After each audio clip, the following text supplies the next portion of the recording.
One thing I'll definitely say is I tried my best. I did try my best. পারিবারিক আবহ থেকেই ক্রিকেটকে ধারণ করতে শুরু করেন তিনি। বাংলাদেশের ক্রিকেটে তার এন্ট্রি ছিল ঝড়ের মতো। ২২ গজে দাপটের সঙ্গে ব্যাট চালিয়ে জয় করে নিয়েছিলেন দর্শকের হৃদয়। নাম তার তামিম ইকবাল খান।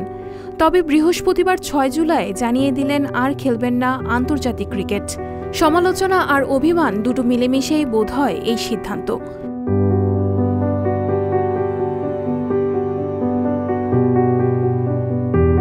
চট্টগ্রামের ছেলে তামিমের বাবা প্রয়াত ইকবাল খান ছিলেন ক্রিকেট সংগঠক।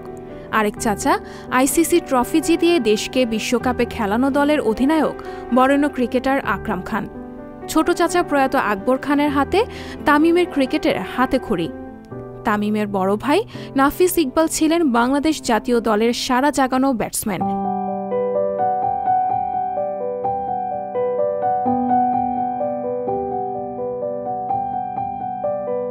তামিমদের বাড়ির কাছেই এম এ আজিজ স্টেডিয়াম।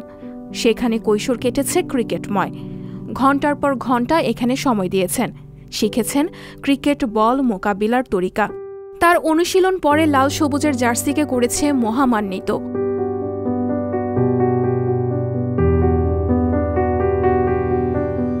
ষোলো বছরের ক্যারিয়ারে অনেকটা হুট করেই ইতি টানলেন তামিম। জন্ম দিয়ে গেলেন হাজারো প্রশ্নবোধক চিহ্নের। মেঘলা দুপুর বিষাদে গাঢ় হল তার কান্নায়।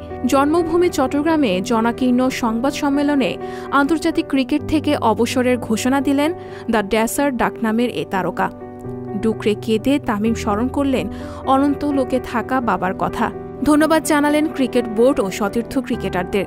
এমন আকস্মিক ও অপ্রত্যাশিত বিদায় নেবেন সেটা দিন দুয়েক আগেও কেউ ভাবতে পারেননি। অথচ ঘরের মাঠে তামিমের বিদায় হতে পারত মহামান্বিত।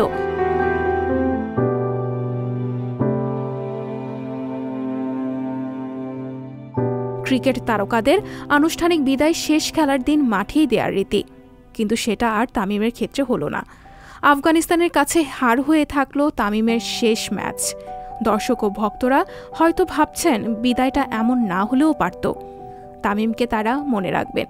বাংলাদেশের অগণিত ক্রিকেট প্রেমীর মনে তামিম উজ্জ্বল নক্ষত্রের মতোই জ্বলজ্বল করবেন।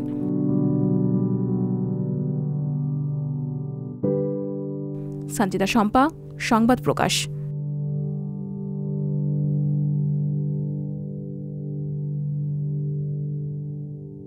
সংবাদ, ফিচার ও অনুষ্ঠানের জন্য ভিজিট করুন সংবাদ প্রকাশের ওয়েবসাইট এবং যুক্ত থাকুন ফেসবুক পেজ ও ইউটিউব চ্যানেলের সঙ্গে।